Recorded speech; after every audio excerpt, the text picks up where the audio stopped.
Hello, this is question 1 of my evaluation, where I will be answering the question, how have you used the codes and conventions of real media? In this question, I shall be referring to how I created my products and assured that they conformed to and challenged the codes and conventions of real media products. All of the products that I have created all conform to and challenge the codes and conventions of real media products, especially the standards that have become the hegemonic norm within the film industry. The genre that I initially chose was action and adventure, because based upon my audience research, that seemed to be the option with the most votes. Also, it is currently the most popular genre out there, so I felt it would gain more recognition than if I produced any other media product of a different genre.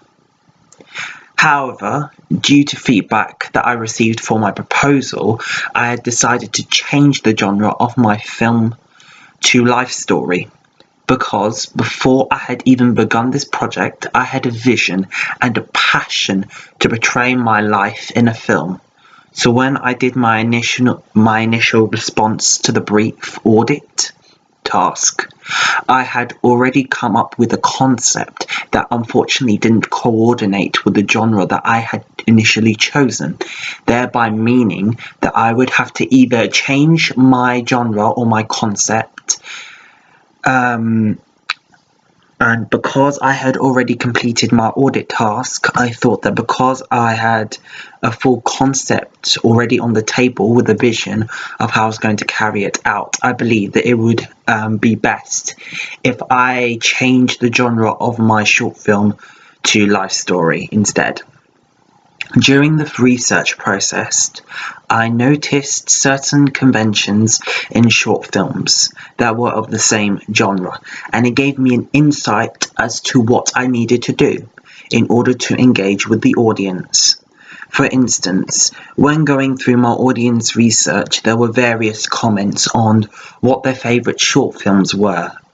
And they were about films like Alone and Living with Depression, which further motivated and assured me that I had chosen the correct short film concept. So I watched the short film Living with Depression, which helped me to apply ideas for my own media product. First of all, likewise to this short film, the film featured narration on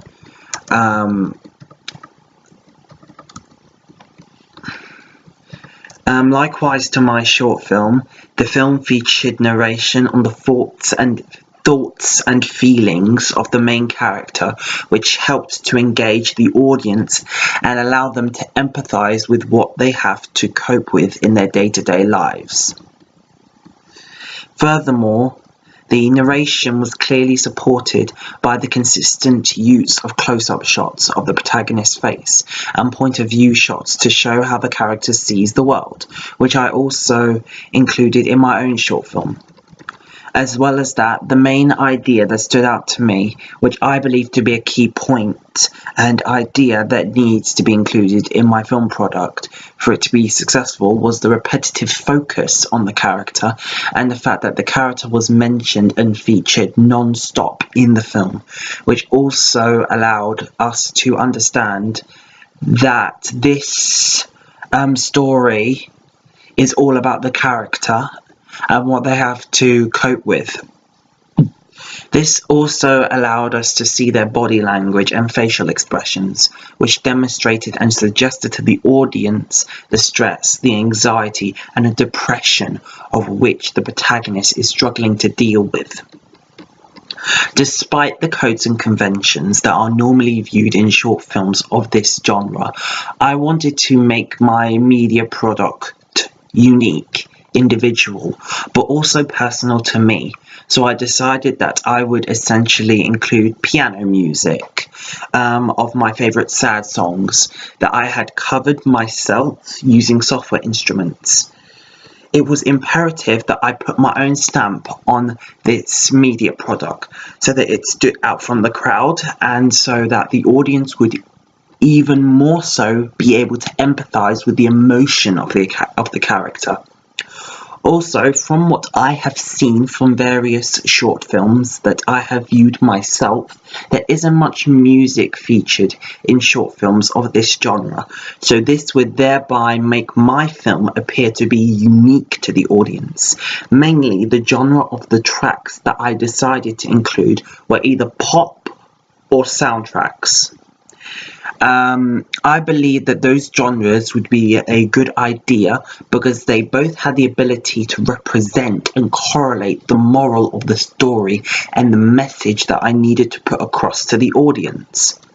One of the tracks that I decided to cover was Nobody Knows by Pink, which was personally one of my favourite tracks of all time. As well as that, I believe that the meaning and the lyrics of the actual song correlated with the film that I was producing. However, although there wasn't any actual lyrical content in the version that I had covered, the song is recognizable worldwide, and so when people watch my film, they recognize the song instinctively and what it is about. What was so special and great about this song was that it was already a piano ballad, but I had also decided to include the strings as well because the track sounded too basic without an accompaniment. And also the song itself is about dealing with feelings of depression, which perfectly correlates the message that I was intending to send out to the audience. Another feature that is not usually used commonly in short films of the genre, is life story. Another feature that is not usually used commonly in short films of the genre life story is the use of dim visual effects, which were vital in setting the tone and mood of the film. I believe that by using black and white visual effects throughout, I would be expressing to the audience how the protagonist sees the world and how it drains him emotionally, which would help the audience to further understand what the protagonist is going through and will help the viewers to empathize with the character. There are conventions of life story short films that I chose to feature in my own media product, as these help to make my film poster and article unique in comparison to other media products that are already established. Specifically, the use of dim lighting and black and white visual effects was definitely an element that I needed to incorporate in my products. Colour is an element of visual language and usually marks the first thing that catches the audience's eye. Hence why I chose to change the lighting, because it will express the given emotion of the character. Hence why the images that I had chosen to feature in my film poster and article would use the same visual effects used in the short film, as I had print screened the images from the short film to use in my other media products.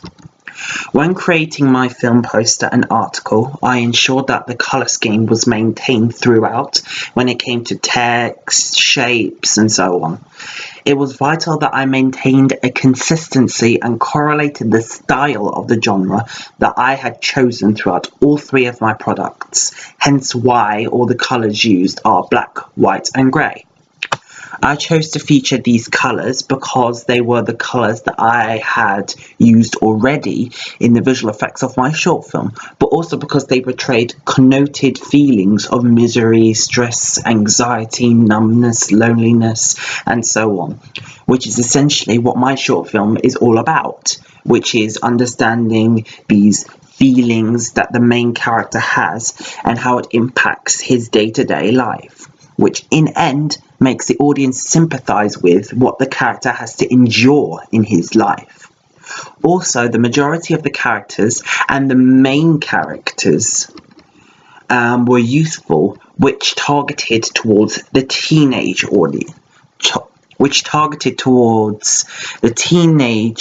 audience. Or the becoming adult audience, which highlights the fact that this film is about raising awareness and helping people becoming adults to understand the sensitive nature of mental health and the effects it can have on the lives of others. In relation to the technical choices that I made,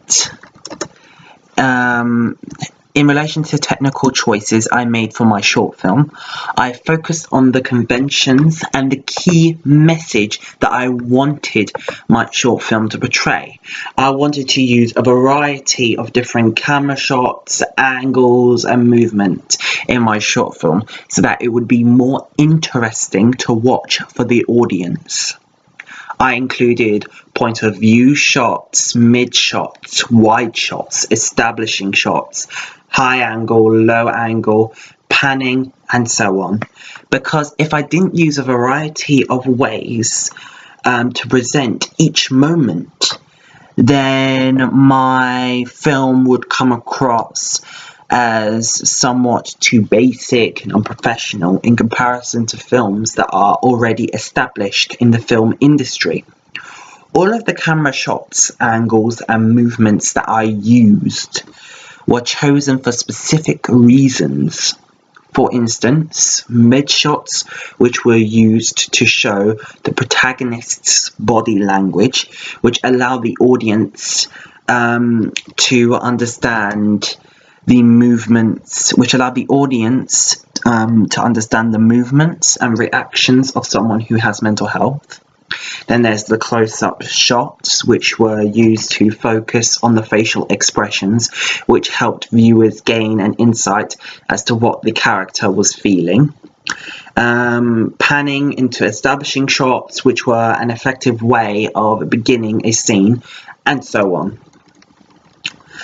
Specifically, an example of how I used one of my camera shots, angles, and movement was when I used panning to go into an establishing shot, which was when the setting was being filmed in the outdoors and at night where it would be dark.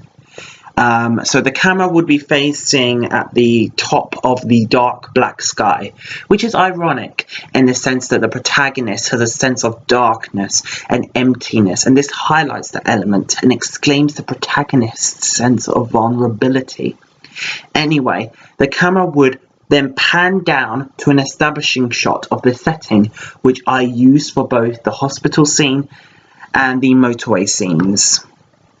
Both of these scenes of which were used to suggest to the audience that it was the beginning of another nightmare, to highlight to the audience how the mental illness deteriorated. When choosing potential images for my articles and film poster, I ensured that I included a variety of shots and key moments, and I wanted to include at least one image of a moment that took place in each and every location. So I wanted images of at least one image of each location, so that I had a variety.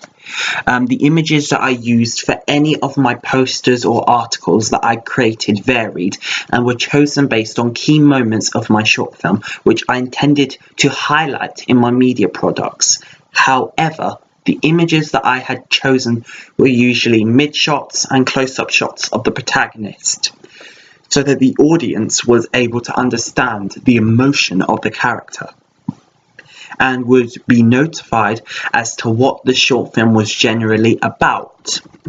In relation to the images that contain mid-shots and close-up shots of the protagonist, they were vital in highlighting the vulnerability and innocence of the character and what he has to endure in his day-to-day life. In accordance to Todorov's theory, my short film doesn't follow the theory of the narrative. Doesn't follow the film. In accordance to Todorov's theory, my short film doesn't follow the theory of narrative, which is usually illustrated when telling a story. Todorov's theory is where everything is normal, which is equilibrium. Then a problem occurs, which is disequilibrium, and then when that problem is solved, meaning that everything is back to normal, which is new equilibrium.